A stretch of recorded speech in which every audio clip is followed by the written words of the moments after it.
Okay. So I want to direct your attention to the screen up here. It says blank artist.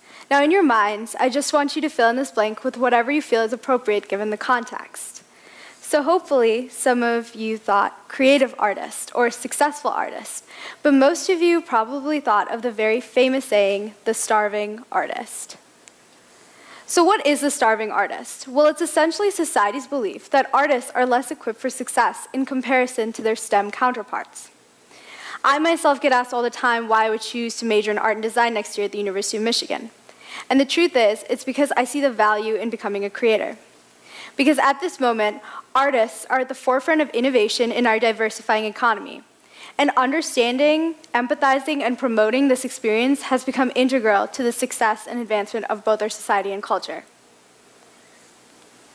So firstly, I want to talk about art in the real world. Now, I think this is a very important concept, because most people, when they think about artists, will probably visualize something like this, which is someone in a studio patiently painting and drawing for hours, rather than professionals in marketing and design, the tech sphere, and even leaders in top-name companies.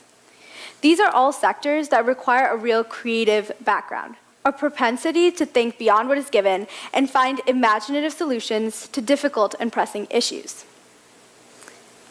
In fact, in a recent study conducted by IBM, which surveyed 1,500 CEOs and public sector leaders across 60 nations, creativity is now the most important leadership quality for potential success in business and also for potential employment, outweighing even integrity and global thinking.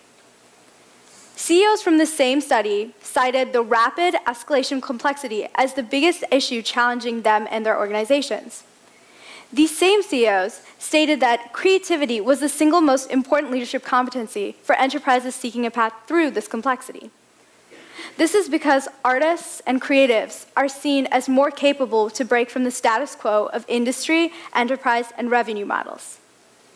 To sum up, the magnitude to which artistry is valued by potential employers should make it a top priority for us as potential employees.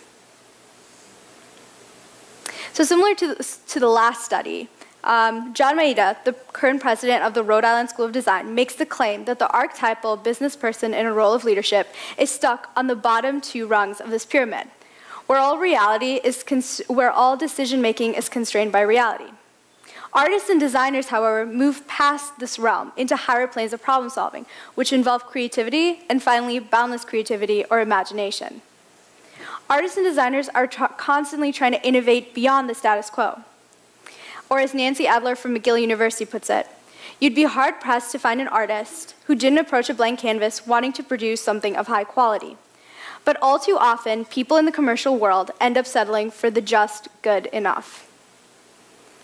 So this brings me to my next point, which is that we should abolish this view that artists are merely those who can paint a pretty picture. Now, don't get me wrong, this is a very important part about, or aspect of being an artist, is to create beautiful things. But even more than that, I would pride you to look at artists as creators in the broader sense of the word. Because they are truly the innovators of the future, but also, more importantly, of the present. So, probably some of you want some examples of artists who have broken through the industry mold. Well, I'm about to share one with you that has essentially changed the technological landscape. This is an app that is probably familiar to most of you, and I know I use it on a daily basis, but this is Snapchat. And this is a great example of taking artistry and technology and syncretizing them into a product that is consumable by the general public. And in fact, its founder, Evan Spiegel, actually attended the Oda School of Art and Design before matriculating into Stanford University, where he studied product design. He is now estimated to be worth a staggering $4.6 billion, which I would say is not too bad for a starving artist. So finally, I want to talk about kind of the historical context and influence art has had over the years. When art is thriving, usually our society and culture is also at its finest. Some great examples would be the Islamic Golden Age, the Renaissance, and as recently as the Harlem Renaissance in the 20th century. These are all time periods that saw increased economic growth and prosperity, but even more importantly, the development of society where race, gender, and socioeconomic background were nulled in favor of continued scientific and artistic exploration and inquiry.